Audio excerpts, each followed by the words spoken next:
Começa agora um programa que traz tudo sobre o livro mais lido em todos os tempos. Apresentamos O Som do Livro.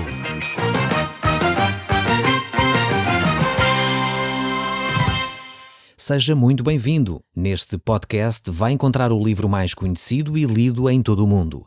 Vamos levá-lo numa viagem pela história da humanidade. Este é um audiolivro para si, para a sua família e sociedade em geral. Contextualização e comentários de Paulo Chaveiro. Nós estamos a estudar este livro, que é um livro mais lido e mais conhecido de todos. Ele é a Bíblia. Certamente você já nos tem seguido alguns programas e sabe que nós passamos aqui este tempo a olhar para a Bíblia, para os ensinamentos que ela tem para si e para mim hoje. Se você me sintonizou neste momento, passa os próximos minutos connosco a olhar para o livro do Êxodo. Estamos no capítulo 20. Este capítulo 20 é talvez dos mais conhecidos da Bíblia. Ele apresenta os mandamentos, os famosos 10 mandamentos. Poderíamos chamar que era o código moral para a vivência do povo de Israel, mas também para cada um de nós. Eu creio que muitas das leis, muitos dos direitos que nós hoje temos, assentam em cima destes princípios que Deus deixou para o povo de Israel. Mesmo os direitos humanos, a Carta dos Direitos Humanos, muitos deles assentam nestes princípios.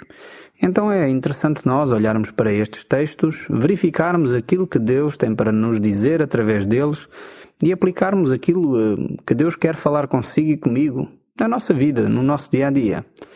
Diz assim o texto bíblico, nos primeiros versos deste capítulo 20 do livro do Êxodo.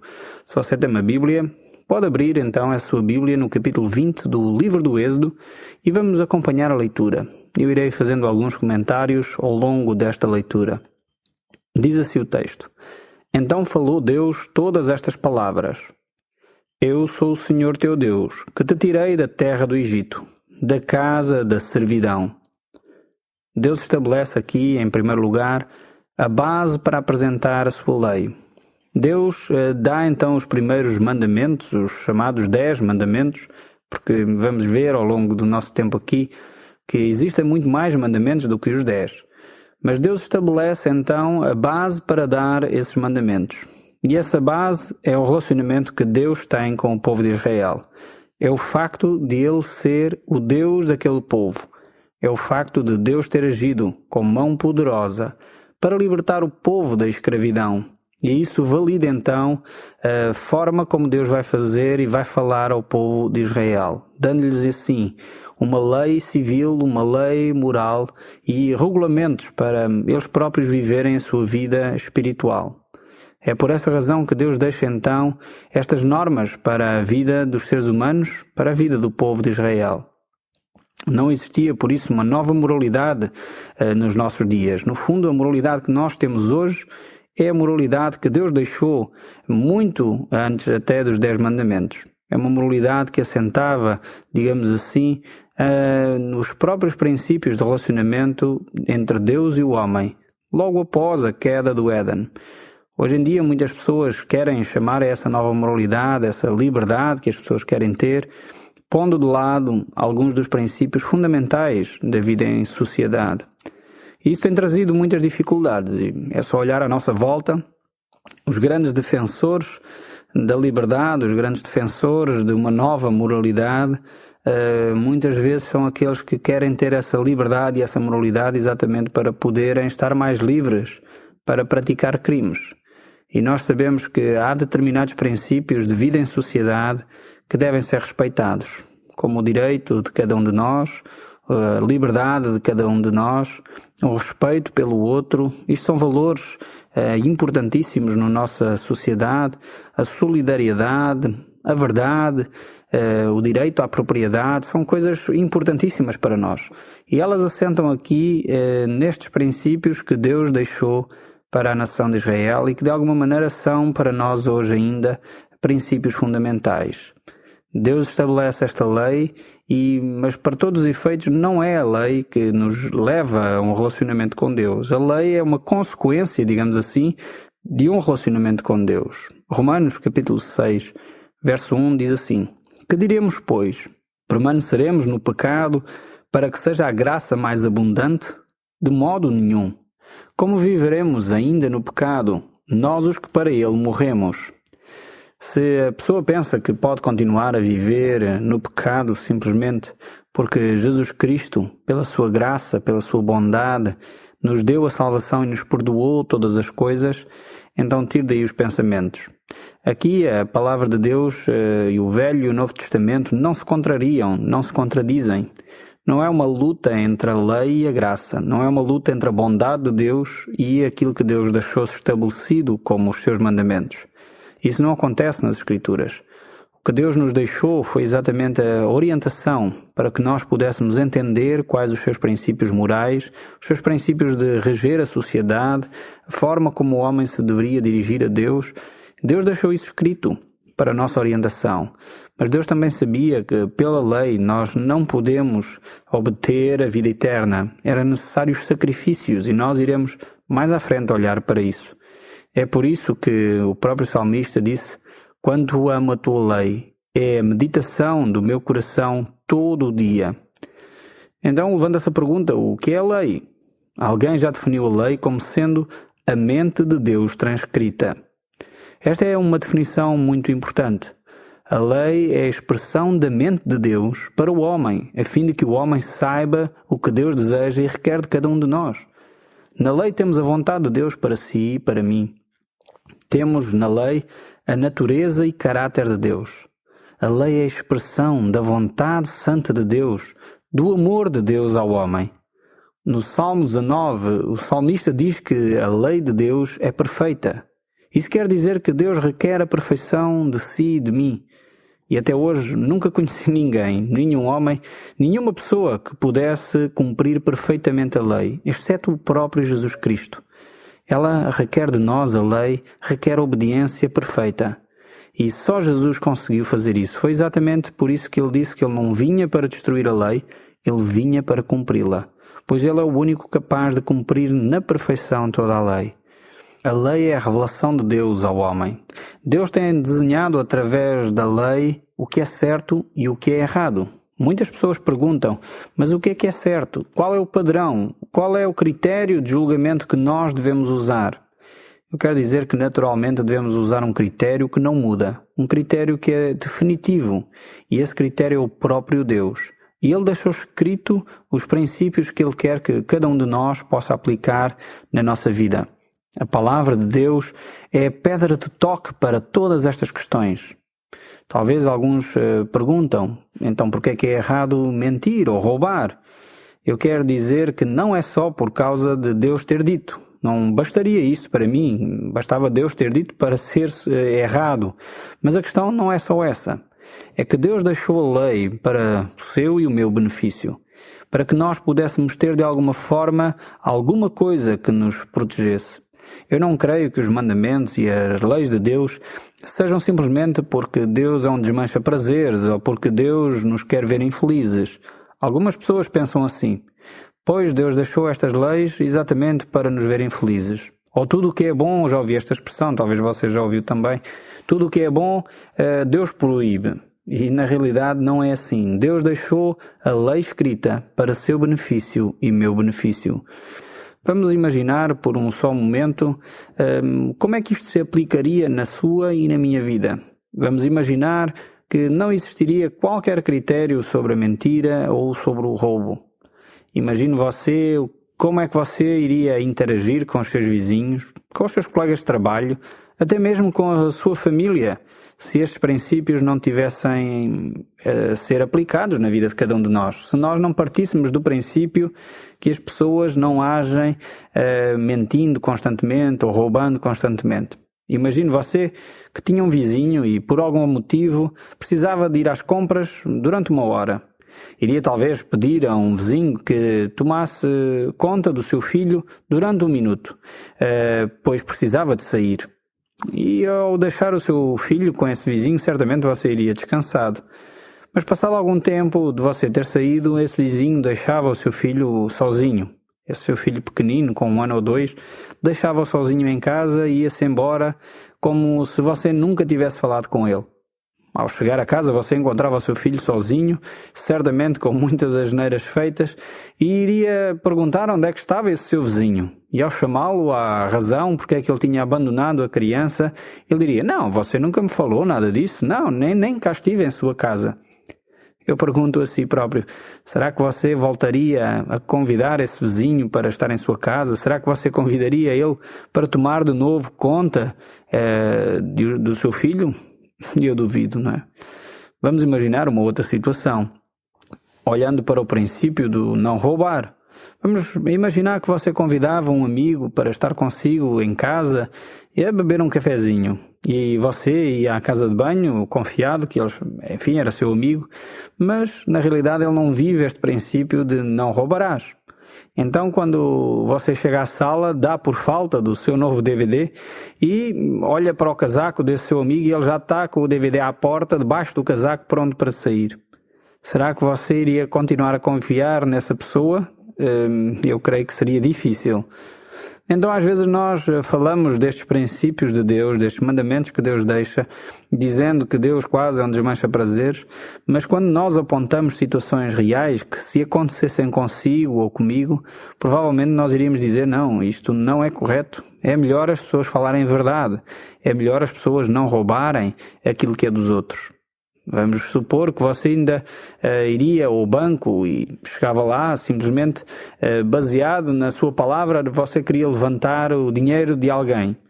É necessário um comprovativo, exatamente porque as pessoas percebem que nem sempre aqueles com quem lidamos estão a estabelecer a sua relação em cima da verdade, da honestidade. Estas coisas acontecem exatamente porque nem todas as pessoas vivem baseadas nestas normas dadas por Deus.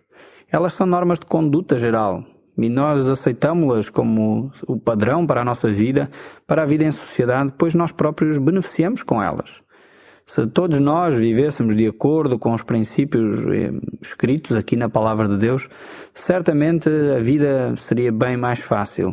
Certamente não haveria tanto medo nas ruas, as pessoas poderiam passear livremente à noite, passear livremente nos jardins sem o receio de serem roubadas, sem o receio de serem enganadas, quando as pessoas poderiam viver mais tranquilas, sem que houvesse a necessidade de tanto investimento em segurança, em polícia, simplesmente cada um de nós vivesse estes princípios que vêm aqui nas Escrituras.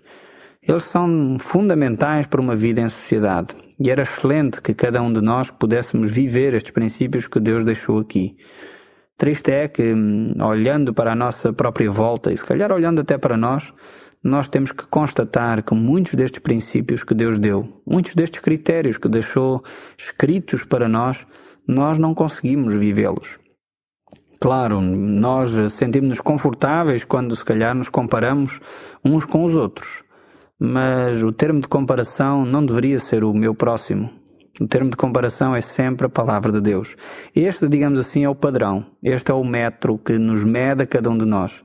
Nós não nos devemos comparar com o nosso vizinho, pois aí sempre vamos achar diferenças. Talvez nos consideremos um pouco melhores que o nosso vizinho sempre. Mas quando nós somos confrontados com a Palavra de Deus, provavelmente todos nós iremos reparar que temos grandes dificuldades em cumprir aquilo que Deus nos pede, em cumprir esta orientação moral e espiritual para a nossa vida.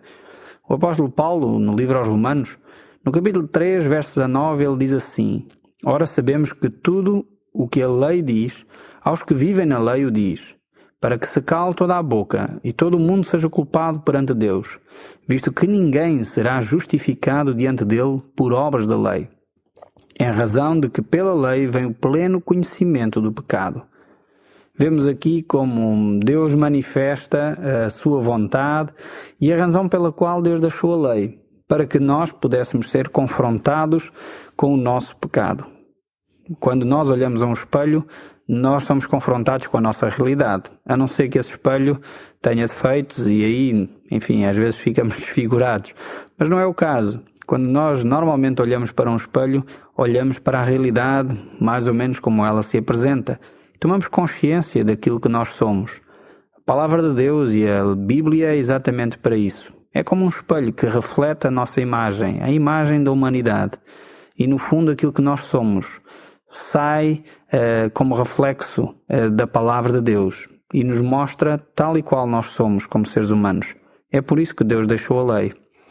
Olhando para o livro de Romanos, que o apóstolo Paulo escreveu, no capítulo 8, o verso 13, ele diz: Porquanto o que for impossível à lei, no que estava enferma pela carne, isso fez Deus enviando o seu próprio Filho em semelhança de carne, pecaminosa, e no tocante ao pecado.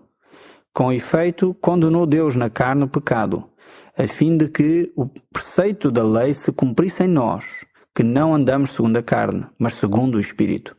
Porque os que se inclinam para a carne cogitam das coisas da carne, mas que os que se inclinam para o Espírito, das coisas do Espírito.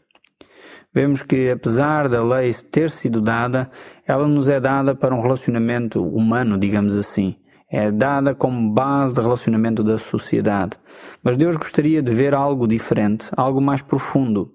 E foi exatamente aí que o povo falhou. Ao Deus dar a lei, o povo pensou que bastaria cumprir as regras sem ter o coração envolvido nesse assunto. É por isso que Jesus Cristo disse que o cumprimento de toda a lei é amar a Deus e amar o próximo. A lei é mais ou menos, como disse o apóstolo Paulo num texto que já lemos num programa anterior, a lei é como um aio ou um pedagogo, aquele que conduz cada pessoa até Jesus Cristo. É por isso que a lei foi dada. Nós podemos entender assim. Nós somos pessoas que, ao olhar para a lei, percebemos as nossas dificuldades e as nossas falhas. E por isso necessitamos de um Salvador, que é Jesus Cristo. Infelizmente, muitos não olham para a palavra de Deus nem para a lei dessa forma. Pensam que os 10 mandamentos foram simplesmente coisas que Deus deixou para, enfim, aborrecer a cada um de nós. Não é um facto. E já demos um exemplo neste programa de como, se nós não observarmos estes princípios, dificuldades teremos certamente no relacionamento com os nossos vizinhos, com os nossos familiares e amigos. É por isso que Deus nos deixou a lei, para podermos conviver uns com os outros, não partindo sempre do princípio que o outro nos está a enganar, mas de uma forma transparente. Olhando então para estes textos bíblicos, aqui do livro do Êxodo, diz assim: Então falou Deus todas estas palavras: Eu sou o Senhor teu Deus, que te tirei da terra do Egito, da casa da servidão. Não terás outros deuses diante de mim. Aqui encontramos então a ação de Deus e o desejo de Deus, digamos assim. Deus quer uma relação exclusiva com Ele. Não há espaço no cristianismo, não há espaço no Deus da Bíblia para um politeísmo, para uma adoração de vários deuses. A relação com Deus é exclusiva. Deus, sem dúvida alguma, quer que nós nos relacionemos com Ele única e exclusivamente. Por isso Ele diz: Não terás outros deuses diante de mim. E isto o que é que pode significar? Infelizmente, deuses não é só necessariamente ídolos ou imagens ou, enfim, uma outra religião. Talvez nós próprios cristãos podemos ter outros deuses, podemos ter outras coisas que se colocam no lugar de Deus, que nós colocamos como tão importantes quanto Deus. E nesse sentido, ofendemos Deus. Seja ele o trabalho, seja ele o dinheiro, seja ele até a própria religião, nós podemos colocá-los no lugar de Deus. E Deus certamente fica triste quando nós fazemos isso na nossa vida. O livro de Romanos, mais uma vez, é um livro interessantíssimo que trata muito especificamente deste aspecto entre a lei e a graça de Deus, a bondade de Deus, a ação de Deus através de Jesus Cristo. Ele diz: Porquanto, tendo conhecimento de Deus, não o glorificaram como Deus, não lhe deram graças.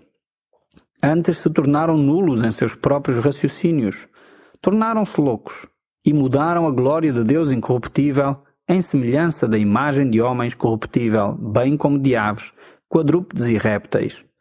Por isso, Deus entregou tais homens à imundícia, pela concupiscência dos seus próprios corações, para desonrarem os seus corpos entre si, pois eles mudaram a verdade de Deus em mentira, adorando e servindo a criatura em lugar do Criador, o qual é bendito eternamente. O apóstolo Paulo deixa claro aqui a ação de muita gente. Muitas vezes nós colocamos a criatura no lugar do Criador. E é exatamente por isso que Deus diz: Não terás outros deuses diante de mim. Não há possibilidade de nós colocarmos outras coisas, outros valores, ao mesmo nível que Deus. O texto continua, portanto, sobre esta questão da idolatria, sobre esta questão de não termos deuses além do Deus vivo e verdadeiro. Por isso diz o texto: não farás para ti imagem de escultura, nem semelhança alguma do que há em cima nos céus, nem embaixo na terra, nem nas águas debaixo da terra. Não as adorarás, nem lhe darás culto, porque eu sou o Senhor teu Deus, Deus zeloso, que visita a iniquidade dos pais nos filhos até à 3ª geração daqueles que me aborrecem. Alguém poderia dizer que isto nos fala, de ídolos, e é um facto. Deus está a dizer claramente que nós não devemos fazer imagens. Pelo menos é o que o texto bíblico diz. E se você tem a sua Bíblia, compare, olhe para ela e veja aquilo que Deus lhe está a dizer neste momento. No entanto, muitas pessoas não têm só ídolos através de imagens de escultura, mas também outras coisas que colocam no lugar de Deus. Pode ser um vício, como o álcool ou as drogas, e no fundo eles dominam de tal forma a pessoa que ela o coloca como se fosse o seu próprio Deus. Talvez até o dinheiro ou os bens materiais. E nós temos que avaliar a nossa própria vida à luz daquilo que a palavra de Deus diz. O texto continua e diz: não tomarás o nome do Senhor teu Deus em vão, porque o Senhor não terá por inocente o que tomar o seu nome em vão. Este é um texto forte e nós devemos ter alguma cautela. Quantas vezes nós ouvimos pessoas dizer: Deus me valha, ou então, Deus nos acuda. E muitas vezes isso não significa absolutamente nada para essa pessoa. É a mesma coisa que ela tivesse a dizer: ora bolas isto, ora bolas aquilo, e na realidade usam o nome de Deus em vão. É necessário nós tomarmos atenção e sermos coerentes na nossa linguagem e no nosso procedimento. O texto bíblico ainda continua: lembra-te do dia do sábado para o santificares. 6 dias trabalharás e farás toda a tua obra, mas ao 7º dia é o sábado do Senhor teu Deus. Não farás nenhum trabalho, nem tu, nem o teu filho, nem a tua filha, nem teu servo, nem tua serva, nem o teu animal, nem o forasteiro das tuas portas para dentro. Porque em 6 dias fez o Senhor os céus e a terra, o mar e tudo o que nele há, e ao 7º dia descansou. Por isso o Senhor abençoou o dia de sábado e o santificou. Temos aqui da parte de Deus orientação explícita para nós guardarmos o sábado. Então por que é que os cristãos não o guardam? É que Jesus Cristo, enquanto esteve no nosso meio, Ele falou que Ele era o Senhor do sábado. E certamente está lembrado também que o dia em que Jesus Cristo ressuscitou foi o primeiro dia da semana, o domingo. É exatamente por isso que nós cristãos guardamos o domingo e não o sábado, para podermos cultuar a Deus. O dia de descanso era um dia não só para estar em casa, mas um dia para poder honrar e adorar a Deus também. E era importante que nós preservássemos esse dia. Cada uma das pessoas que nos ouvem, se fizessem isso, certamente haveria menos stress, menos fadiga, menos depressões ao guardarmos um dia para, de alguma forma, nos renovarmos. O texto bíblico no verso 12 continua: honra o teu pai e a tua mãe, para que se prolonguem os teus dias na terra, que o Senhor teu Deus te dá. Depois diz ainda: não matarás, não adulterarás. Vemos aqui textos que dão orientações claras sobre a forma como a pessoa se deve comportar no seu matrimónio também. Não cobiçarás a casa do teu próximo, não cobiçarás a mulher do teu próximo, nem o seu servo, nem a sua serva, nem o seu boi, nem o jumento, nem coisa alguma que pertença ao teu próximo. Certamente, se observássemos todos estes mandamentos de Deus, a nossa vida seria bem mais simples. Nós iremos continuar a olhar para estes mandamentos da Palavra de Deus, pois eles não se encerram nos 10 mandamentos. Mas isso nós faremos no próximo programa. O Som do Livro, uma produção da Rádio Transmundial de Portugal.